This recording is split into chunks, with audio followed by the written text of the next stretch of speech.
A very good morning to you. Welcome to the Fixed Wing Guy channel. My name's Stuart Lomas. Hope we find you well on this glorious day here in Manchester. Apparently things are going to change fairly soon, so I'll enjoy it today whilst I can. Firstly, what I want to do is thank Andy Hunter, who has admitted me to his Facebook group, Andy Hunter's Watch World. Was in there last night for a couple of hours. Very interesting chat going on there, and a lot of people in there, of course, who watch and contribute to YouTube. Absolutely brilliant. Thank you very much, Andy. Second, it was bound to happen, and I've kind of anticipated it happen. I have had my first negative comment. One of my subscribers, Ruben Muddock, has said that I'm talking crap in one of my videos, and that's absolutely fine. I've asked him by reply to drop me a quick message explaining how I'm talking crap, and if I can, that measure of crapness can be corrected, I will. So that's that little bit out of the way. What I want to talk about today is I actually want to answer my own question, which I put out there for all you guys to answer. I've had some great replies, Johnny Casual and Guido, and so many other people have replied with varying answers, some of which have given just one word answer and given a brand. Others have basically said that they would emphasise history and movement and own movements and so on and so forth, which I specifically asked not to, but there you go, which highlights the point which I was trying to get over, that it's so hard for us as human beings to leave our personal belief systems and preferences behind and give truly independent advice. And the prime example of that can be is when you look at independent financial advisors. You know, they've got commission in mind, so therefore they can't be independent. Anyway, I will try my best to answer my own questions. So the scenario is that somebody comes along who's saved a little bit of money because he or she has decided that they want to get into watch collecting and buy their first quality wristwatch. Now, in a previous life, I was a salesman, and I sold many things over a period of about 15 years or so. And as a salesman, we were always told to fit the customer's needs. Now, you've probably heard that phrase before. And how we did that is the way that I would deal with a newbie with no experience at all in helping them down the road of finding a watch that's right for them. And the way that we were taught was to ask questions. Now, I know that seems obvious, but human beings have an awful habit of, when they're asked for advice or guidance, is just to spout out what they believe to be truisms that is specific to them, which may well be of no relevance at all to the person who is seeking that advice. So I would go down the route of trying to ask, open-ended questions. You try very hard not to ask questions which have a yes or a no answer, because those are known in the trade as a closed-ended question, where an open-ended question leaves the person no choice but to elaborate. So you would say, I personally would start off by saying, okay, what kind of money are we looking at here?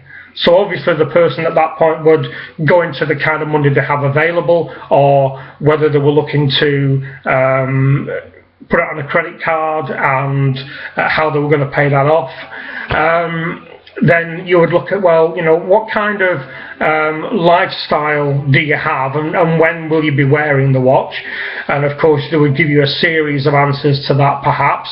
Then you would be asking them, do they have any particular preferences to metal, whether it has to be plastic, stainless steel, or some form of precious metal.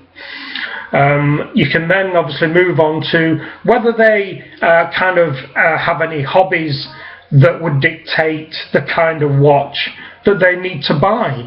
So, if they are into scuba diving, for instance, obviously that narrows the field of watches that potentially you're going to be looking at. Obviously, it may be the case that they already own some form of quartz diver that they use for their hobby. Who knows?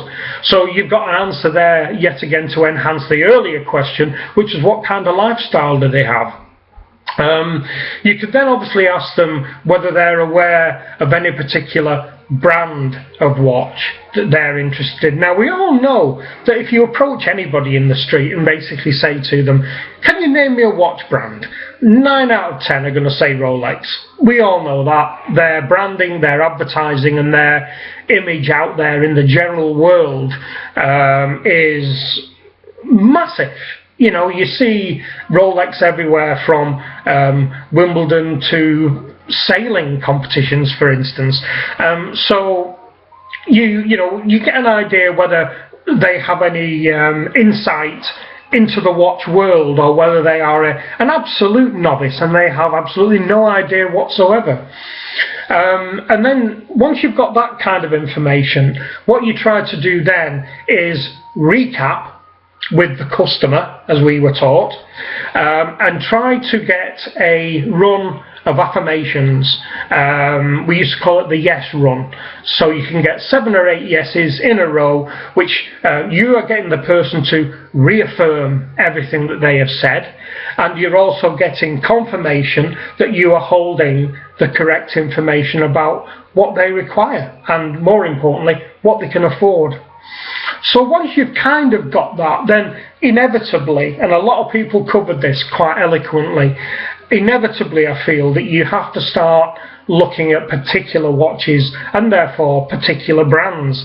If their lifestyle dictates a certain thing, then certain watches perhaps are going to be out the window. If they're a bit rough and tumble and they enjoy sports or diving or whatever, then maybe the finer pieces like JLCs and Pateks are right out the window.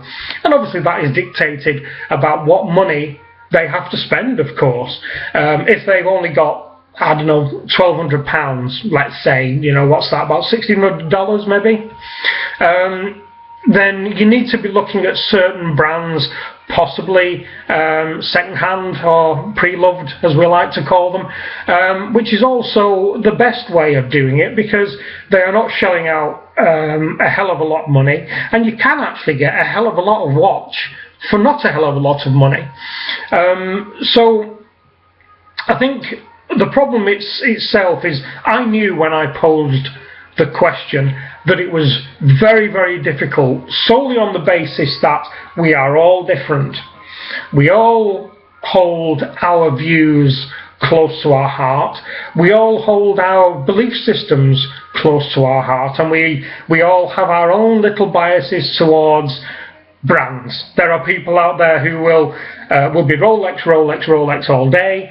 There will be people out there who are Omega all day. And there will be people out there who are things like Tissot all day. So you've got bottom and top end of the scale where brand loyalty is concerned, and to pull yourself away from that brand loyalty, especially if you've had damn good service from that brand, then it's going to be very, very hard for you to pull away from that. You have to be a special kind of person to do that. What I'm reminding of, and I'm sure that Johnny Casual will appreciate this, is I used to be a fundraising manager for a counselling organisation for young people. And I didn't know a lot about counselling at the time. I just wanted to be a fundraiser and help vulnerable people. So I had a meeting with the counselling manager, and he put it in a very neat nutshell for me, which I thought was a very good one, which was, a counsellor can only help you find the way to a door. You, as the person or the counselled or the seeker of a luxury watch in this case, has to choose whether to go through that door or not. And I think that's very important.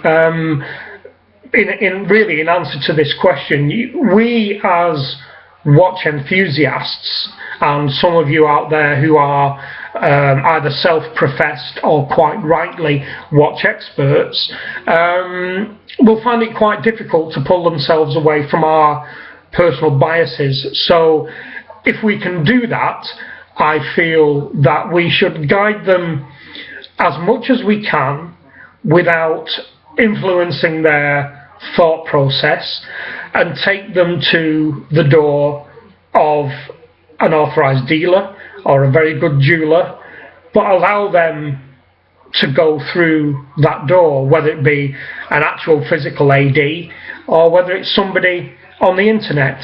So that's kind of where I am about it. If it was me, I would try. I hold my hands up and say, yes, I've got belief systems and biases the same as everybody else. I think I said in one of my previous videos, we are all snobs about some things. I certainly am. As we discovered yesterday, Johnny Casual, snob about beer. Nice one, Johnny. So you have got to try to take that little piece of your personality and put it over there for now. And then all that's left is you, somebody who has an interest in watches, and somebody who has an interest in helping somebody who has got a burgeoning interest in watches.